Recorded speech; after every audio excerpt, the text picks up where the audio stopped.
আগামী এক সপ্তাহের মধ্যে দ্রব্যমূল্য জনসাধারণের ক্রয় ক্ষমতার মধ্যে আনতে আলটিমেটাম দিয়েছে বৈষম্য বিরোধী ছাত্র আন্দোলন। এই সময়ের মধ্যে পরিস্থিতি নিয়ন্ত্রণে প্রয়োজনীয় ব্যবস্থা গ্রহণ করতে না পারলে বাণিজ্য মন্ত্রণালয়ের অধীনস্থ কর্মকর্তাদের পদত্যাগ করার আহ্বান জানানো হয়। বাণিজ্য মন্ত্রণালয়কে আমরা মূলত আলটিমেটাম দিচ্ছি যে আগামী এক সপ্তাহের ভিতরে যদি বাংলাদেশের এই যে দ্রব্যমূল্যের পরিস্থিতি, এই দ্রব্যমূল্যের পরিস্থিতি নিয়ন্ত্রণে আপনারা জনগণের কাছে সন্তোষমূলক ব্যবস্থা গ্রহণ করতে না পারেন তাহলে আপনারা পদত্যাগ করবেন।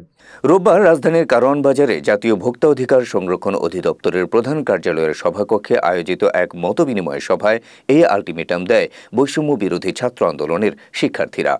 সভায় বৈষম্য বিরোধী ছাত্র আন্দোলনের অন্যতম সমন্বয়ক বিন ইয়ামিন মোল্লা বাজার পরিস্থিতি নিয়ন্ত্রণে 9টি সুপারিশ করেন। সুপারিশগুলো হলো বিপ্লবী ছাত্র জনতা টিম করে প্রতিটি শহর, জেলা, উপজেলা, পাড়া, মহল্লায় বাজার মনিটরিং করবে, তবে তারা কাউকে জরিমানা করতে পারবে না ও আইন নিজের হাতে তোলা যাবে না। প্রতিটি জেলা উপজেলায় শিক্ষার্থীদের সঙ্গে ভোক্তা অধিকার সংরক্ষণ অধিদপ্তরের মতবিনিময় সভার আয়োজন করা, প্রতিটি বিক্রেতার নিত্যপণ্য ক্রয়ের রসিদ রাখা, প্রতিটি দোকানে মূল্য তালিকা টাঙানো, কেউ বাজার, রাস্তা, দোকান দখল করে ব্যবসা করলে তাকে উৎখাত করা, রাস্তায় চাঁদাবাজি প্রতিরোধ করা, ভোক্তা অধিকার সংরক্ষণ অধিদপ্তরের জনবল বৃদ্ধি ও দুর্নীতি স্বজনপ্রীতি বন্ধ করা। সভায় জাতীয় ভোক্তা অধিকার সংরক্ষণ অধিদপ্তরের মহাপরিচালক AHM শফিকুজ্জামান সভাপতির বক্তব্যে শিক্ষার্থীদের মাধ্যমে চাপমুক্ত হয়ে কাজ করে দ্রব্যমূল্য নিয়ন্ত্রণে সফল হওয়ার প্রত্যাশা ব্যক্ত করেন।